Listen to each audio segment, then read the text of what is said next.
Well, I wasn't very provident. I didn't arrange for somebody to introduce me. I'll introduce myself briefly. So I have been in this topic of history of Western philosophy, religion, spiritual teachings for a long time. I wrote a master's thesis on Bergson. I wrote a dissertation on Radhakrishnan, an Indian philosopher, Hegelian, whatever. Then I started writing on Sri Aurobindo a lot in the 70s. Then I started to write on Steiner and did the Essential Steiner in 1984. Aurobindo was 74, Steiner was 84, and that ran for a while, sold about 25,000 copies. Then now I've done the new Essential Steiner, which is almost all new, about 80–90% new, and a long introduction, which some of you received. And others of you, if you really want it, I'll send it to you again. And if not, you can get it, and it's in print, the new Essential Steiner. What else to tell? I taught at Manhattanville in New York from 64 to 71. I was professor and chair at Baruch from 70 to 90. I was president here from 90 to 99. And now I've been in PCC and getting a really good education ever since 2000 till the present with my really, really good friends. That's about all. Pretty soon, these essays that I've written, some of which are interesting, will be on your website, maybe 2 or 3 different places. So I gave myself the job of talking about wisdom. Partly, I do double dipping or double whatever it's called. I agreed to write an essay on wisdom in Western philosophy for quite a good collection, edited by Roger Walsh. So that was on my mind. At the same time, I was writing an essay, an exercise in filial piety on Thomas Berry, whom I knew very, very well, and I knew him in the 60s and 70s, and then Brian came and knew him in the 80s and forever. But I then went on and did other things, and Brian, we did first half, second half. But I hadn't read all of his works, and so I agreed to do that. And I have now done that, and I'm half finished an essay. So that's been on my mind as well. As you might have picked up, my spiritual path is called Anthroposophy, Anthropos, spiritual ideal human, and Sophia, divine feminine. So it's good. In 2007, 8, I don't know, a couple of years ago, I was asked to go to a conference on Sophia in South Carolina with a wonderful little center supported by Suman Kidd. How many of you know Suman Kidd? The Secret Life of Bees? Oh, yeah. And the best, I think, is her book, Dance of a Dissident Daughter, about how she went from being a conservative Christian columnist to a kind of awakening to the divine feminine, big journey, struggle for a husband, a lot of interesting things. It's a beautiful book, Dance of the Dissident Daughter. Anyway, I went there, and I didn't know what to write because I'd never written on Sophia. And so I said, I'll do an invocation. I figured that could be brief, maybe half a page or a page at most. That would be my ticket. But then I started to write early because I didn't know if I could think of anything, and so like that. I left it. Here's what I do when I write. I leave the file on the center of the desktop. When I open up, there it is with the date when I did. Oh my God, I've looked at that in 2 months. Whatever, I open it and I start to write. And so this grew a little bit. And then by the time I read it at this conference, it was longish. And it had a certain something.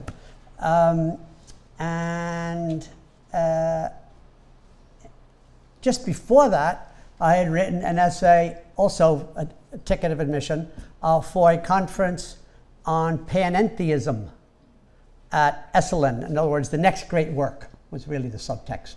Right? So we were all supposed to come and give our account of what's going to happen next. Who's going to do the next process in reality, the next Teilhard's human phenomenon, the next Aurobindo's life divine, the next whatever you name.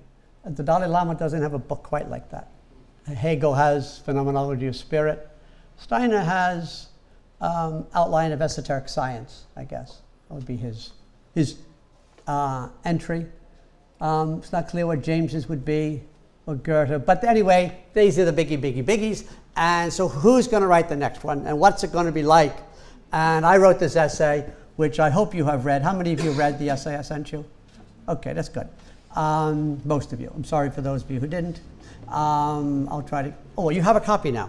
So I wrote this essay about 9 biggies who go and they have 24 hours to plan the next great work. Okay? And they're talking and et cetera, and then they get, as you know, they get this revelation. So I then decided, after I went to South Carolina, that the revelation they got was the invocation to Sophia. So what I've now given you is a 2-part event. The first part, the 9 people, which I'm going to mention now.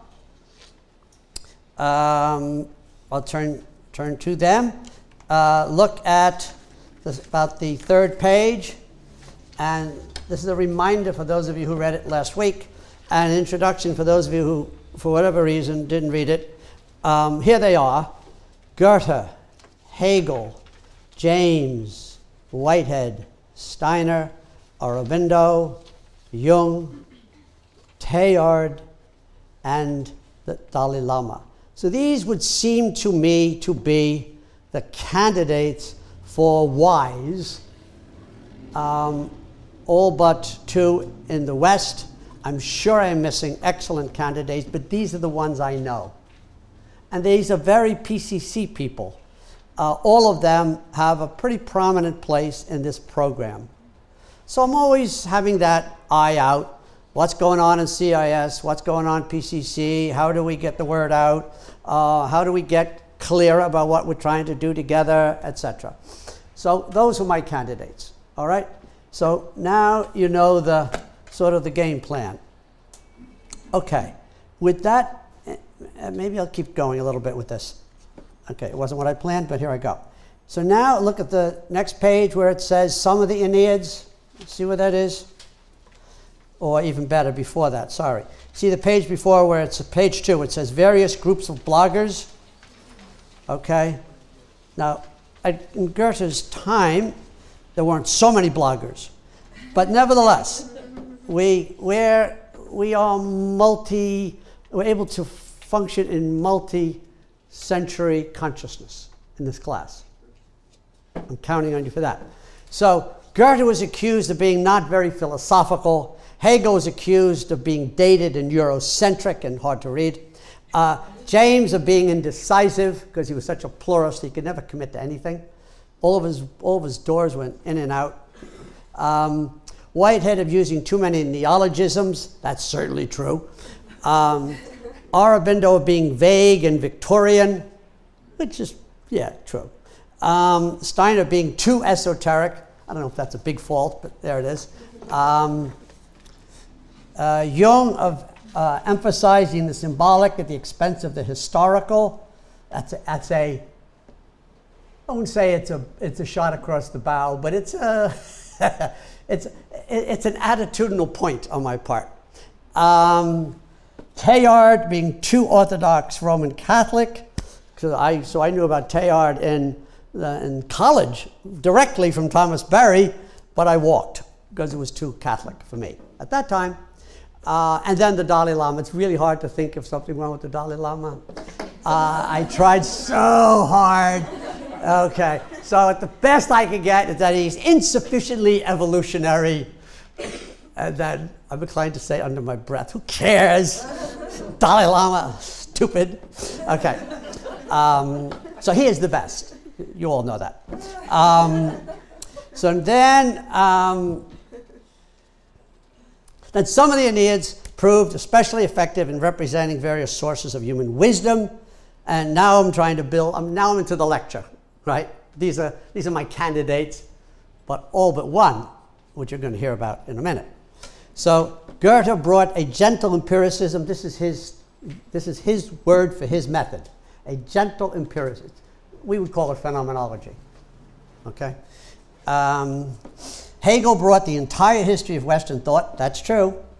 From the Greeks to the early 19th century. So one of the problems with Hegel is that he thinks that everything climaxes in Hegel, and it sort of does, except that he forgot the whole rest of the non-Western world. And that's the topic of a book by my dear friend Joseph Prabhu, Prabhu, who is writing a book on Hegel's understanding of Asia. And probably the subtext is how much trouble that caused.